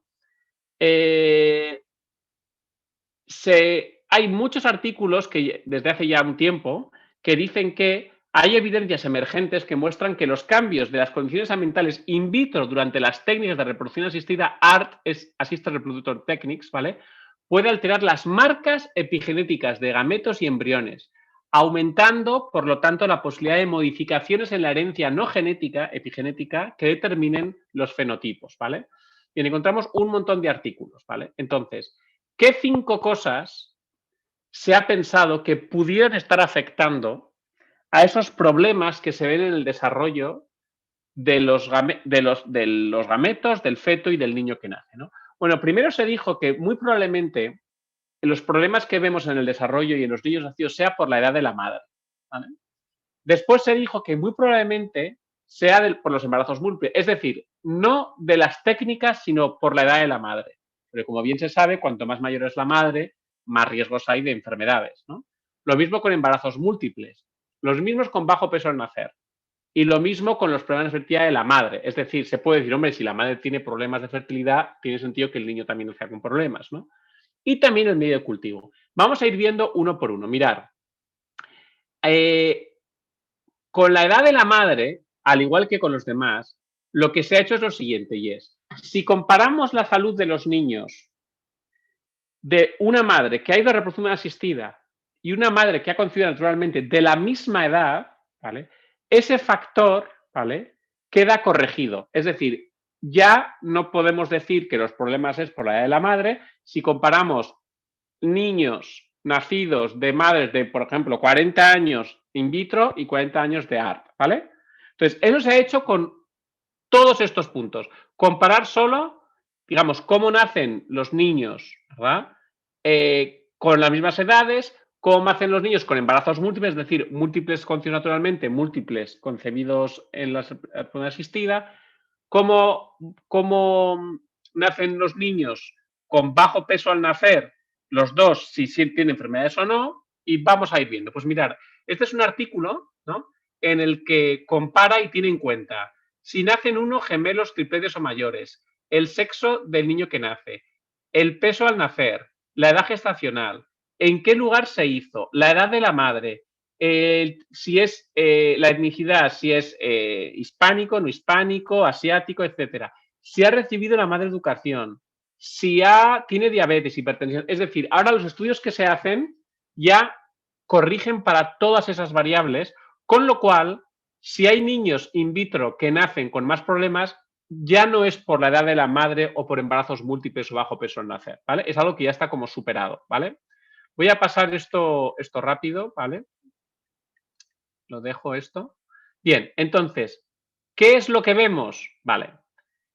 Las enfermedades que se han visto, bien, más claras en el ámbito de la reproducción asistida de los niños que han nacido a través de las técnicas son, por un lado, las primeras han sido problemas cardiovasculares y diabetes, ¿vale? Esto se ha visto de una manera muy clara desde hace mucho tiempo, ¿vale? Encontramos, ¿no? Muchos artículos que dicen, pues puede causar una reprogramación de crecimiento embrionario que conduce a alteraciones en la actividad del crecimiento fetal, problemas del peso al nacer, crecimiento infantil y diabetes tipo 2 y problemas cardiovasculares. Son las primeras que pasaron, ¿verdad? Encontramos también de autismo. Encontramos niños con problemas de autismo, que es otra enfermedad que puede tener origen epigenético, ¿verdad? Fijaros, en este artículo, ¿verdad? Por cada 1000 habitantes de los concebidos naturalmente hay 5,5 por cada 1000 y más del doble nacidos in vitro, ¿vale? En singletons, pues casi el doble, en gemelos un poco más, tripletes, pues casi el doble, ¿vale? Bien, entonces, autismo es otra de las enfermedades donde se ha visto que hay más riesgo. Este es un muy buen artículo, que es un metaanálisis, ¿no? Y es bastante importante porque ha analizado síndromes, ¿no? Con claro origen epigenético y cómo en los niños nacidos in vitro encontramos 1130 veces más, o sea, un 1130% más de riesgo, que sería 11,3 veces más de riesgo en los nacidos in vitro de los nacidos concebidos naturalmente. Este es el síndrome de Russell-Silver, ¿vale? Es una barbaridad, ¿vale? Tenemos también 4,7 veces más, que es una barbaridad, de síndrome de Angelman, ¿vale? Que sería 470%, ¿vale? Aumento de riesgo. De Becky-Widerman, ¿vale? Tenemos 5,8 veces más, 580% veces más de riesgo de los nacidos in vitro de los concebidos naturalmente. Y de Prader-Willi tenemos un 2,2 veces más, un 220 más por cien de riesgo, ¿vale?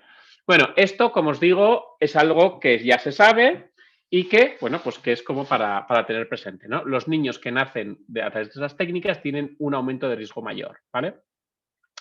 Bien, esto es algo que se estudia en medicina, o sea, es decir, hay libros de hace muchos años en el que, ¿no? se muestra cómo tenemos atresia no rectal 4 veces mal, espina bífida 5 veces más, atresia esofágica 4 veces mal, hipospadias, Becky-Widerman, un montón de, ¿no? de enfermedades que se conoce en que los niños nacidos in vitro tienen un aumento de riesgo, ¿vale? Bien, es interesante ver cómo se ha visto que en los niños nacidos de la población general, el origen epigenético, ¿vale?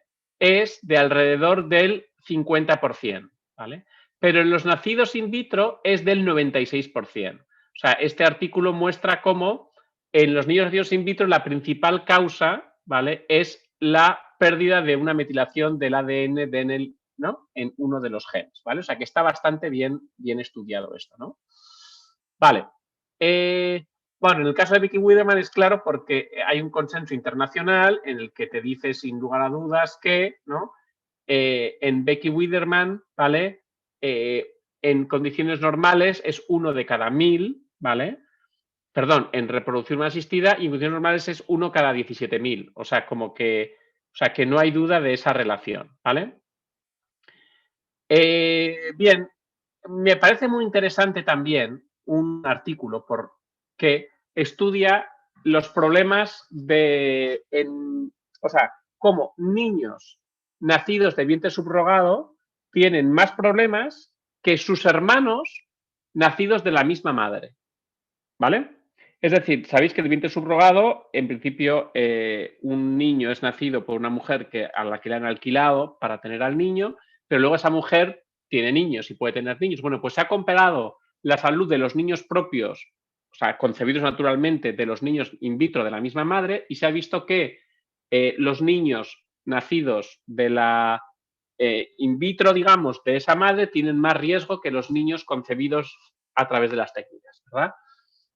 Son muchos ya los casos donde tenemos una misma madre con un niño nacido in vitro, suele ser el primero, y el segundo concebido naturalmente, concebido de manera natural. Y cuando se analizan, se ve que hay un aumento de riesgo en los niños nacidos in vitro.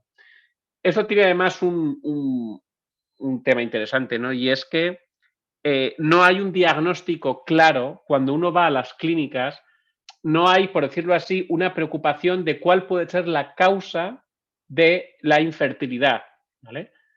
Si realmente hay infertilidad, quiero decir, podemos encontrarnos con, sí, o sea, de hecho son muchas las que cuando uno piensa que tiene problemas de infertilidad, va a la clínica, tiene un niño y luego el segundo ya viene de manera natural, ¿vale?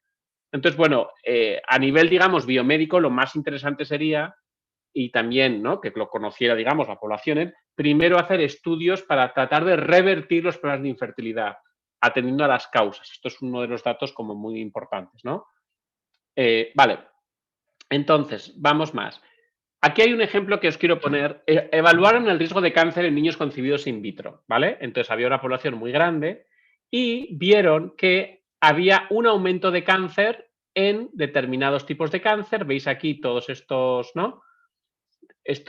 Todos estos tipos de cáncer, leucemia, todos, algunas, linfoma de Hodgkin no Hodgkin, el sistema nervioso, neuroblastoma, retinoblastoma, bien, hicieron. Entonces, ¿cuál fue la conclusión de este estudio? Pues fijaros, la conclusión del estudio fue el riesgo de cáncer general no fue significativamente elevado, ¿no? Efectivamente, ¿no? Ves la estadística y no te sale. Y dijeron, bueno, hay que tener cuidado con el leucemia, que hay un 67% más, y cuidado con el linfoma de Hodgkin, que tenemos, ¿no? Casi 3,6 veces más, que esto es una barbaridad, ¿vale? Pues, ¿qué es lo que ocurre aquí? Lo que ocurre aquí, que hay muchos estudios que lo plantean así, es, fijaros, hacen estudios de muchísimas enfermedades y hacen una media y dicen, no, pues fíjate, de media no es general, ¿no? Y este suele ser el titular que suele salir, digamos, pues en los blogs y en los periódicos. No hay riesgo de cáncer general. Pero, claro, el problema es que se diluye la gravedad de determinadas enfermedades. Si yo voy a hacerme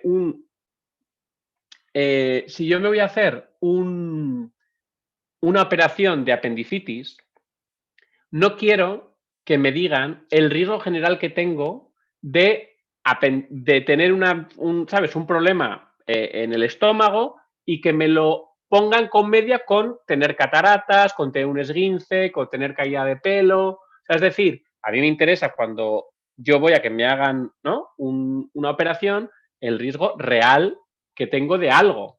Y no que me diga que en general no tienes riesgo, no hay más riesgo. ¿Me explico? Entonces, esto es una estrategia que se está siguiendo para diluir, ¿no?, por decirlo así, lo que ocurre con determinadas enfermedades, ¿vale? Muy bien. ¿Qué se tendría que hacer? Pues tendría que ser, oye, cuidado que el riesgo del linfoma es grande, ¿vale? Además de leucemia y como algo anecdótico, bueno, en general de los 21 cánceres no hay más riesgo, ¿vale?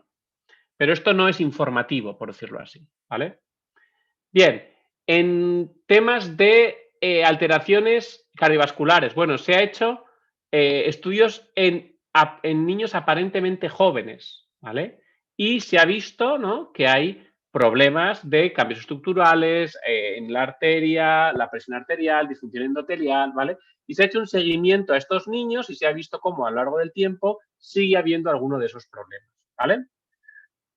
Bien, tenemos otros estudios que nos habla de, bueno, pues de este, por ejemplo, ¿no? Bastante interesante. Fijaros que muestra, ya tenemos 5 millones concebidos naturalmente y 129.000, ¿no? ¿Qué tenemos? Bueno, pues un aumento significativo de problemas en malformaciones congénitas en niños nacidos in vitro frente a concebidos naturalmente, ¿vale? Entonces, concretamente, tenemos en el sistema musculoesquelético, tenemos casi el doble en urogenital, tenemos problemas en el circulatorio, en el digestivo, bueno, salen muchísimos problemas de aumento de riesgo de enfermedades, ¿vale? También bueno, aquí ya me pararía, ¿no? Pero encontramos muchos problemas, se ven un aumento de riesgo de enfermedades en niños nacidos in vitro comparado con los nacidos naturalmente, ¿vale? Y esto es algo que ya se sabe, o sea, esto es algo que no es nuevo. Fijaros cómo en libros de texto encontramos exposición al tabaco, alcohol, estrés y reproducción no asistida altera la epigenética, altera la expresión de genes y encontramos problemas en la madre, en la placenta, en el feto y problemas en los niños que nacen, ¿no? Se ha visto también problemas en las células germinales, es decir, el niño que nace in vitro tiene problemas en las células germinales que se van a aparecer en la tercera generación, o sea, en los hijos de los hijos, ¿vale? Que se llaman efectos transgeneracionales. Se ha visto, y uno de ellos, ¿no?, puede ser la infertilidad, justamente, ¿vale? Bien. Más cosas. Bien, entonces, ¿qué podemos decir como conclusión de aspectos científicos? Podemos decir que el estado actual de la ciencia muestra que las técnicas de reproducción humana asistida en sí mismas suponen un impacto para la correcta maduración de los gametos y el adecuado desarrollo del embrión temprano en la salud del niño. Bien, como segundo problema, ¿vale? Entonces, vamos ya, yo creo, a el tema, ¿vale? Entonces, ¿qué tenemos? Pues mirad, a modo de reflexión y conclusiones, recomendaciones, aquí viene ya un poquitín la reflexión ética, ¿vale? Primero, todos los estudios, o gran parte de los estudios, muestran que el solo tratamiento hormonal para problemas de infertilidad tiene un aumento de riesgo para niños del 32%, perdón, del 31% o ajustado, ¿vale? La inseminación artificial un poquitín más, el 33%. ¿Por qué? Porque es un poco más invasiva. La fecundación in vitro, 41%, más invasiva. Y casi el doble, ¿verdad? Un 85% la inseminación terapéutica, ¿vale? Es decir, conforme más invasivo es la técnica, más aumento de riesgo de enfermedades encontramos, ¿vale? Bien. Fijaros, el principio de eficiencia que habéis estudiado, ¿verdad?, consiste en maximizar los posibles beneficios y minimizar los posibles daños de los participantes de la investigación. ¿Bien? Y se dice, toda investigación conlleva un cierto grado de riesgo. Sin embargo, algunas se consideran de riesgo mínimo. Os digo esto porque se podría decir, bueno, Fran, pero el riesgo es mínimo, ¿no?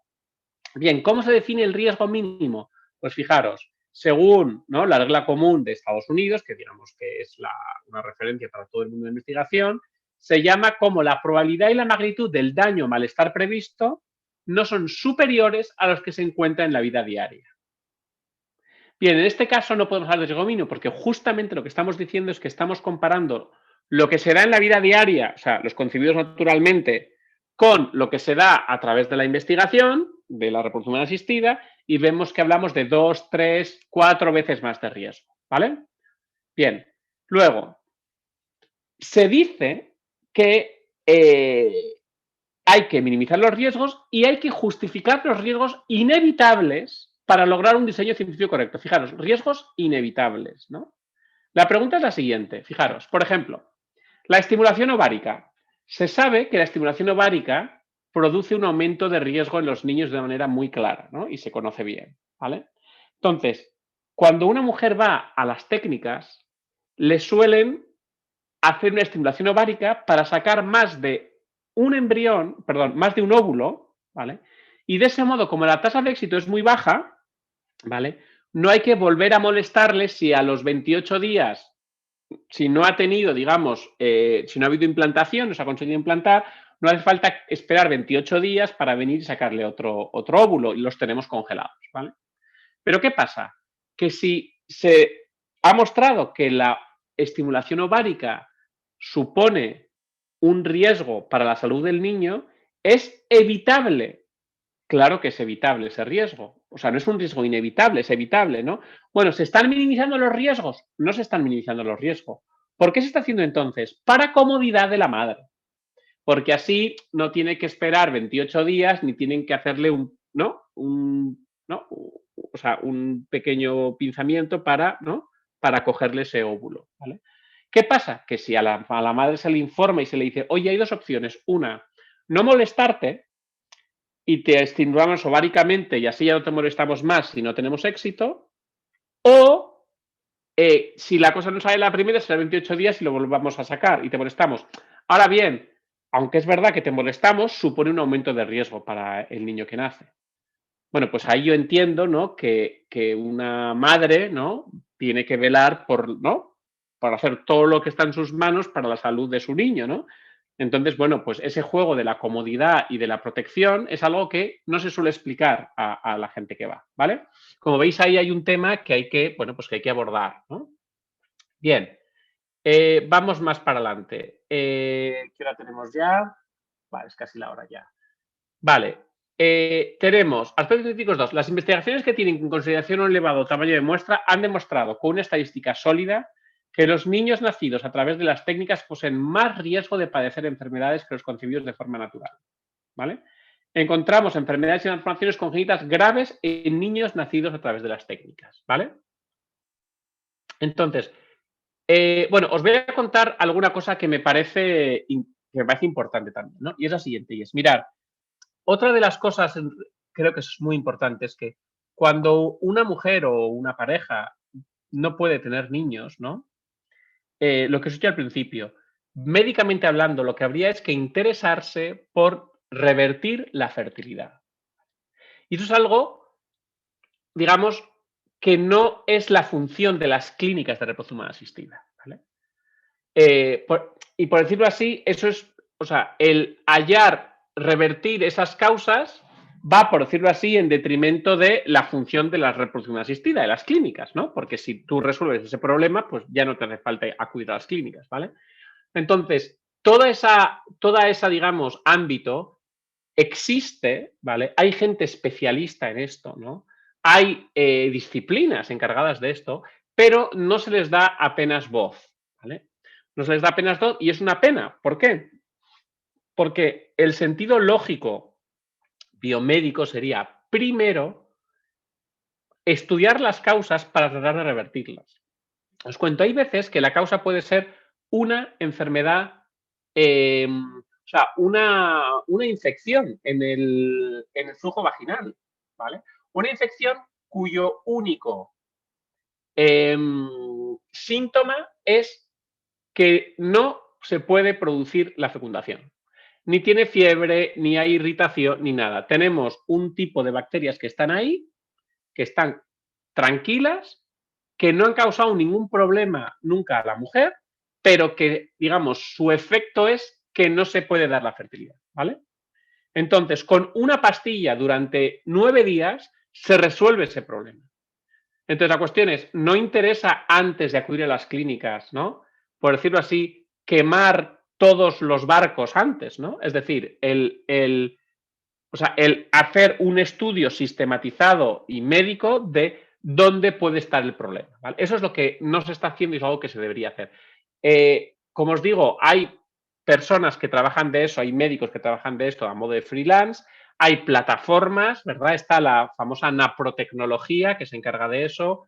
Está también, en España tenemos Fertilitas, que es una red que se ha formado de médicos que también lo hacen, ¿no? Entonces, bueno, pues esto es algo que se debería de traer a la luz, ¿vale?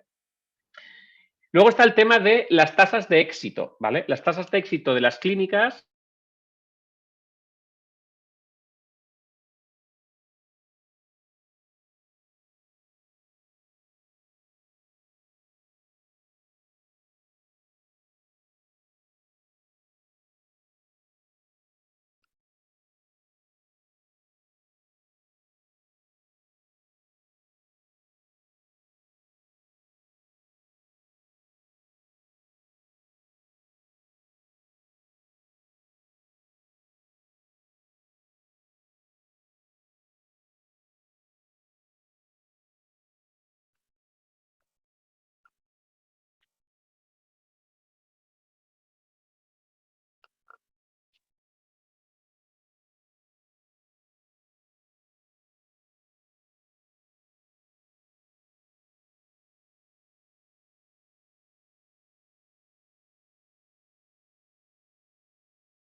Vale, Estoy, genial. es que traigo problemas aquí.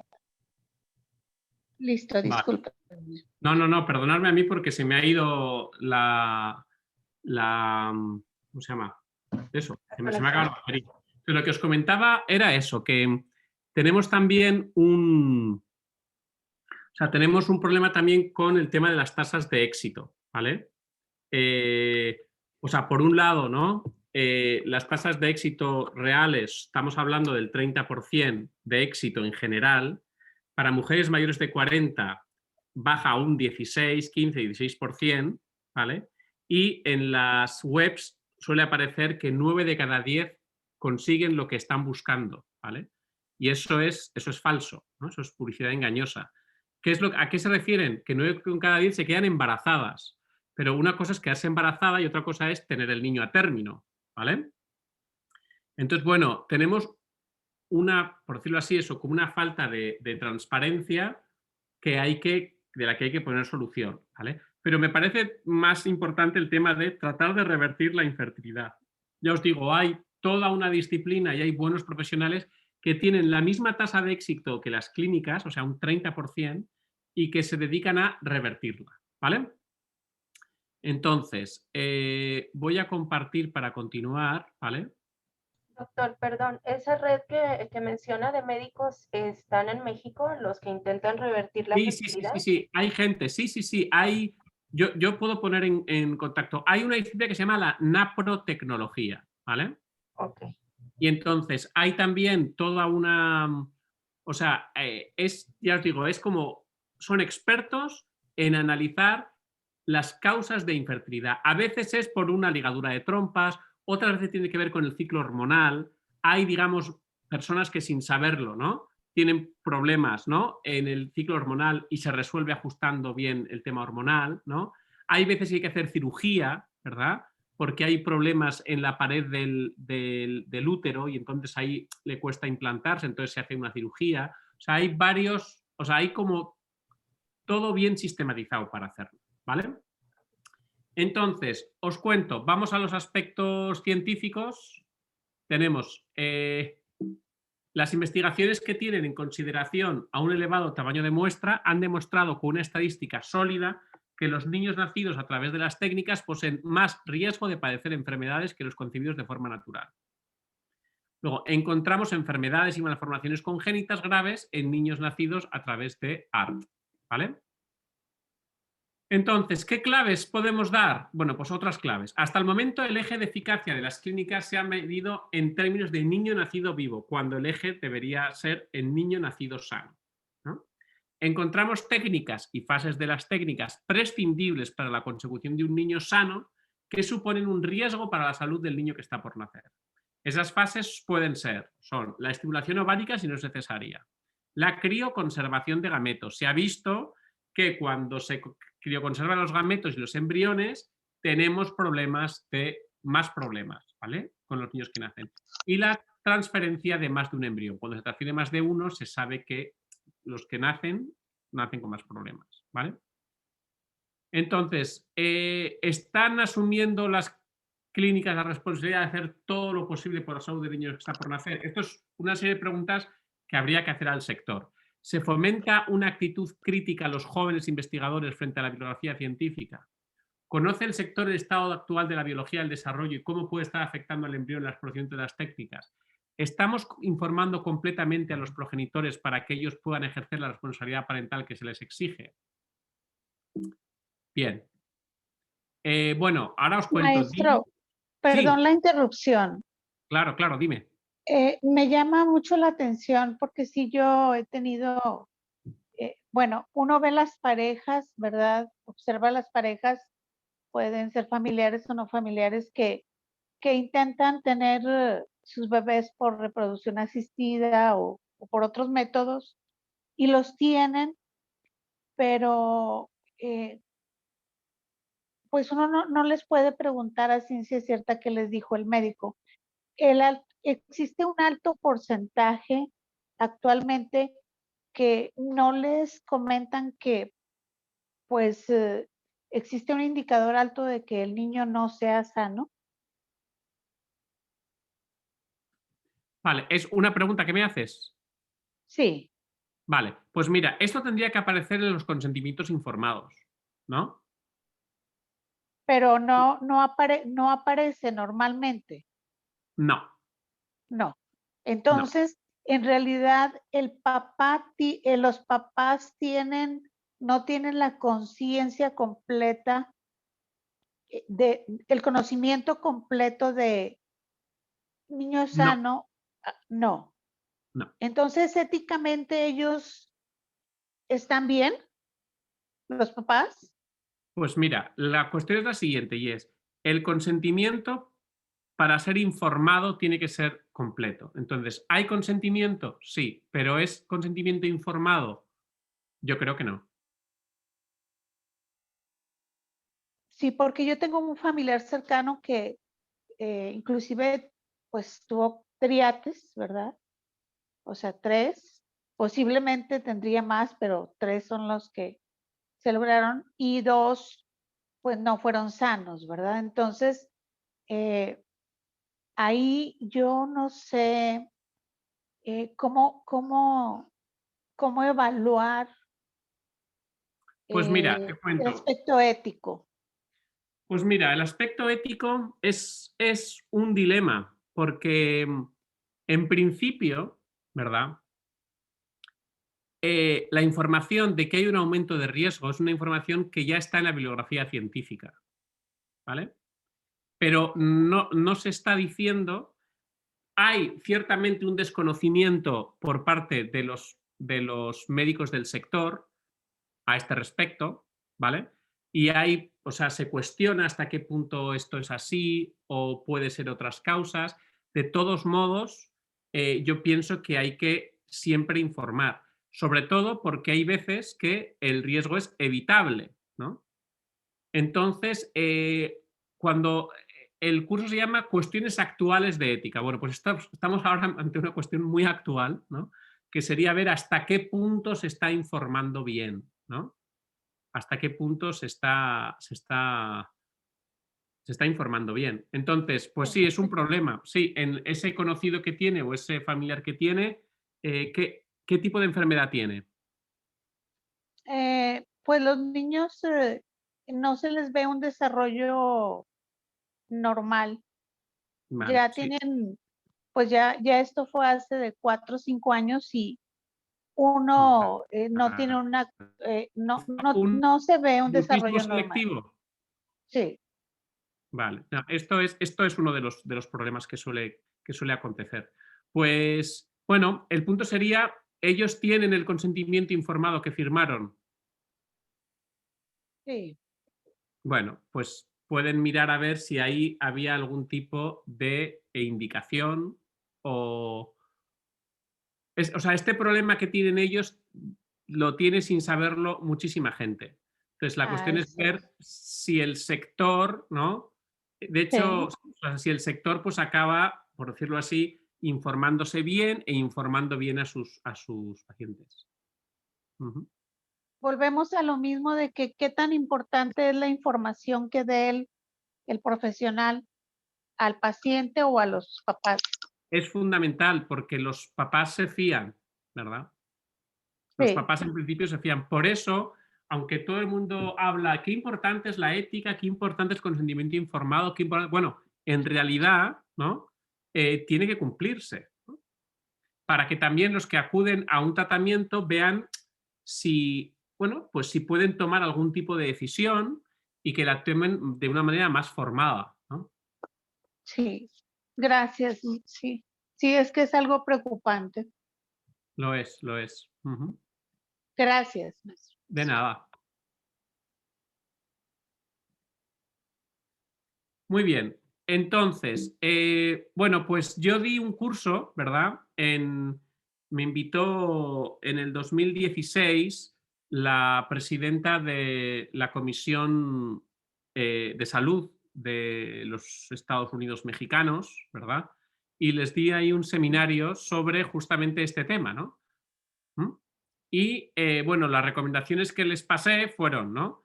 Dar prioridad a los agentes implicados en la reproducción humana asistida, la sociedad, los legisladores, las clínicas y los usuarios, la prioridad ha de ser la protección de la salud y el bienestar del niño que está por nacer. Y esto se traduce en minimizar riesgos. Para ello se puede contemplar no estimular, no crioconservar y transferir máximo un solo embrión, ¿vale?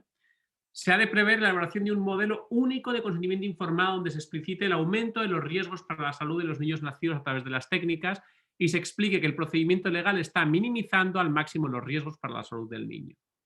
Tercero, ha de recoger, al igual que las leyes de donación de órganos y de adopción, los mecanismos necesarios para cerciorarse que ni los usuarios ni el niño nacido serán sujeto de abuso. ¿Bien? Claro, porque en México hay un problema con este tema, ¿no? Con el tema de, bueno, pues de tráfico, ¿no? Es correcto. De niños. Por eso, bueno, pues yo entendía que esto se tenía que tener presente, ¿vale? Bueno, me hizo ilusión porque fruto de estas recomendaciones salió una propuesta de ley que no se llegó a aprobar, ¿verdad? Que no se llegó a votar, ¿vale? No es que no se aprobó, es que se quedó, por decirlo así, apartada sin ser votada, ¿vale? En la que se prohibía la crioconservación de embriones humanos, ¿vale? Se iba a hacer un consentimiento informado, ¿no? Único para informar bien a los, ¿no? A todos, ¿verdad? El médico informaría por escrito las opciones o fases que se pudieran prescindir para reducir al máximo los riesgos para la salud de la mujer y del niño o niña, ¿no? Y bueno, desde mi punto de vista fue un éxito. Actualmente, si no me equivoco, México no tiene una regulación en reproducción humana asistida, ¿vale? Y esto era un intento de propuesta del 2016 que al final quedó aparcada y no se llegó a votar, ¿vale? Bueno, todo esto lo tengo publicado, tengo varios artículos, ya creo que tengo 5 o 6 ya, ¿no? Y bueno, pues quedaría a vuestra disposición. No sé si tenéis alguna duda, no sé si queréis comentar algo. No, pues sí, adelante, Rosy. No, adelante, Rosy. Se me hace importante el comentario que tú dices, Maru, porque creo que todos hemos tenido en alguna ocasión de nuestras vidas alguien que se ha interesado por la reproducción asistida. Honestamente, yo no conozco a ninguna pareja que me haya comentado estas cosas que estamos viendo ahora, o sea, que les hayan dicho qué es lo que puede suceder en un futuro, ¿verdad? Les dicen lo que te puede pasar a ti como mujer. O sea, esto es lo que puedes tener y aquí en el consentimiento informado dice que tú puedes presentar tal, tal y tal, pero no, o sea, no con los niños. No les dicen que todos pueden llegar a término y que pueden tener a lo mejor algún problema futuro. Eso es lo que yo me he dado cuenta. Sí, por eso es un tema actual de la reproducción humana asistida, ¿no? Justamente porque, bueno, porque es un tema que hay que hacer bien y hay que hacer mejor. Quiero decir, el conocimiento del aumento de riesgo es algo que ya es un hecho, es algo que se ha ido sabiendo a lo largo de los años, pero desde mi punto de vista, desde hace 10 años ya había información suficiente para, ¿no? para anunciarlo. Y por lo demás hay que decir que es un sector pues, muy consolidado, es un sector, ¿no? Pues, por decirlo así, que tiene una particularidad, ¿no? Y es que los pacientes que van, por decirlo así, con unos deseos muy grandes de satisfacer, ¿no? Sus deseos de tener niño y en cierto modo están abiertos o con una disposición más, por decirlo así, más exagerada que en otros sectores. Entonces eso tampoco acompaña mucho a que las cosas se hagan, por decirlo así, con más cabeza, con más tranquilidad y con más transparencia. Tampoco acompaña el tema de que suele ser un tema tabú, o sea, los que van a las clínicas muchas veces no lo dicen, ¿no? Y no lo comparten, ¿no? Entonces es un tema también que cuesta que entre, por decirlo así, a abordarse de un modo, bueno, pues ¿no? Contando con todos y bien, ¿no? Pero sí, Rosa y Maru, sí, yo entiendo que en España pasa igual, ¿eh? O sea, esto no es cosa solo de México, ¿no? Es algo que tiene que ir mejorándose. Hay muchas publicaciones, ¿no? Que dicen, los médicos tendrían que anunciar de... O sea, esto no es algo que diga yo, esto es algo que sale recogida cada vez en más publicaciones, ¿no? Entonces, bueno, pues sí, de hecho, que es interesante, hay un buen asesoramiento, ¿no? Un asesoramiento no solo en lo que son las clínicas, ¿no? Sino, bueno, pues en expertos que le sitúen a uno, ¿no? Por decirlo así. Disculpa la pregunta. Sí.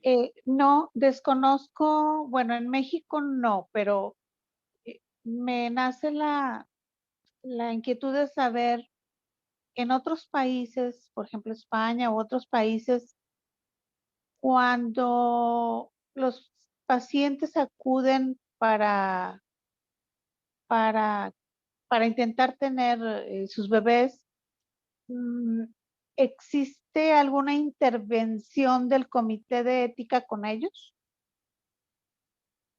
Yo creo que no. Yo creo que hay hojas de información, Nada hay, más. hay consentimiento, hojas de información por un lado, consentimiento informado, y es muy probable que se explique, espero que se explique, ¿verdad? Explicar bien paso a paso, aunque yo creo que como está muy, muy mecanizado todo, ¿no? Probablemente den una información, se firme el consentimiento y ya está. Yo no creo que haya algo especial. O sea, es rarísimo, no se cree que los comités de ética, de investigación, participen con los papás. No.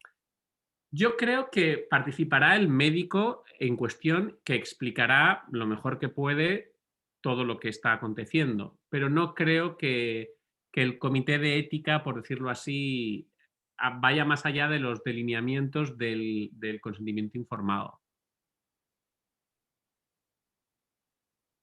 Es decir, Gracias. o sea, digamos, como en cualquier otra operación, ¿no? O sea, si te tienen que operar del corazón, entiendo que el cardiólogo te explica todo, te informa todo y tú firmas el consentimiento informado, pero no se reúne el comité de ética para ese caso. Entiendo yo, ¿no?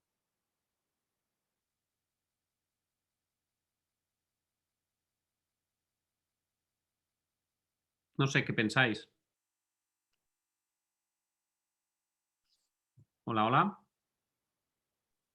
Sí, gracias, maestro. Es que aquí tengo problemas con el internet, pero estoy tratando de Nada, captarlo tranquila, lo más completo. Una tranquila. disculpa para todos. No te preocupes, Maru, tranquila. Gracias por la respuesta. Nada, nada. Realmente es preocupante. Sí, es una situación. Yo estoy, ya os digo, tengo un proyecto europeo que trata de abordar esto porque aquí tenemos el mismo problema que allá. Y bueno, ya os digo, esto es, no digo que sea novedoso, pero es algo que hay que arreglar, ¿no? Y es verdad que, bueno, pues que hay que intentar hacerlo de la mano de las propias clínicas, de la mano de los gobiernos, de la mano de todo, pero bueno, está costando un poco, pero yo espero que luego salga.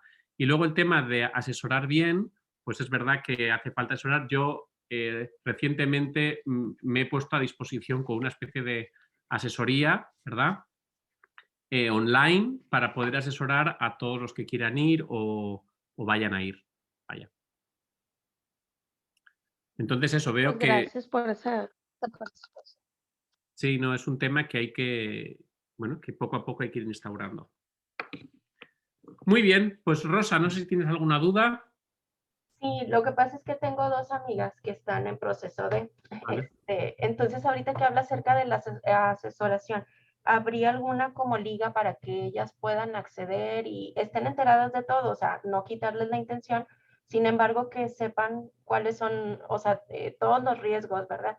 Lo que uno trata de explicarles es que no es la regla, pero puede pasar y como puede pasar, pues tiene que estar plasmado en algún consentimiento informado. Sí, mira, te he pasado mi mail, ¿vale? Que es fwell@unaf.es, Uh-huh, ¿vale? uh-huh. Entonces, escríbeme y yo te paso, si quieres, artículos, cosas que haya hecho, Muy bien. ¿vale? Sí, Y muchas gracias. ya te paso mi contacto y si queréis que un día hablemos, yo estoy a vuestra disposición, ¿vale? Muchas gracias. Fenomenal. Bueno, pues veréis que lo que os he enviado, ¿verdad? La tarea que os he enviado tiene que ver un poco con esto, ¿no? Con cómo se informa, con la información y, bueno, como veis, es un tema de actualidad, es un tema que hay mucho por hacer, es un tema delicado, pero a la vez también he de decir que hay, ¿no? Que hay clínicas que lo pueden estar haciendo bien, ¿vale? O sea, esto es así. Yo tengo consentimientos, o sea, yo he visto buenos consentimientos, por decirlo así, ¿vale? Muy pocos, de hecho he visto uno en mi vida, ¿no? Pero bueno, que es algo que poco a poco va a ir haciéndose mejor y que yo estoy seguro que, ¿no? Pues que las clínicas estarán, ¿no? abiertas a, ¿no? a mejorar como todos los sectores. Vaya. No sé si tenéis alguna otra pregunta o algo. No, gracias. Vale. Todo ¿Tenéis, bien, doctor. vale. Tenéis mi mail, si tenéis dudas os puedo pasar más bibliografía, podría quedar, ¿sabes? O sea, bueno, os comentaría un poquitín, digo, si tenéis gente a vuestra disposición, ¿vale? De hecho, me gusta hacer, ¿no? O sea, exponer esto, ¿no? Porque al final hay que compartir con, ¿no? con todos. Y de hecho, si todos estamos en ello, pues es algo, ¿no? algo mejor, la verdad. Muy bien, pues lo vamos a dejar aquí, ¿os parece? Sí, muchas gracias, doctor. Sí, muchas gracias. Venga, cualquier cosa me escribís por mail sin problema, ¿vale? Sí, Muy muy amable. interesante, muchas gracias. De nada, Maru. Venga, Por ahí Rosa. nos comunicaremos. Por supuesto, Rosa. Encantado. Encantado, Gracias. Maru. Hasta luego, Adiós. doctor. Hasta luego, Adiós. bye. Hasta luego, Maru. Adiós. Hasta luego, Rosy, bye. Bye.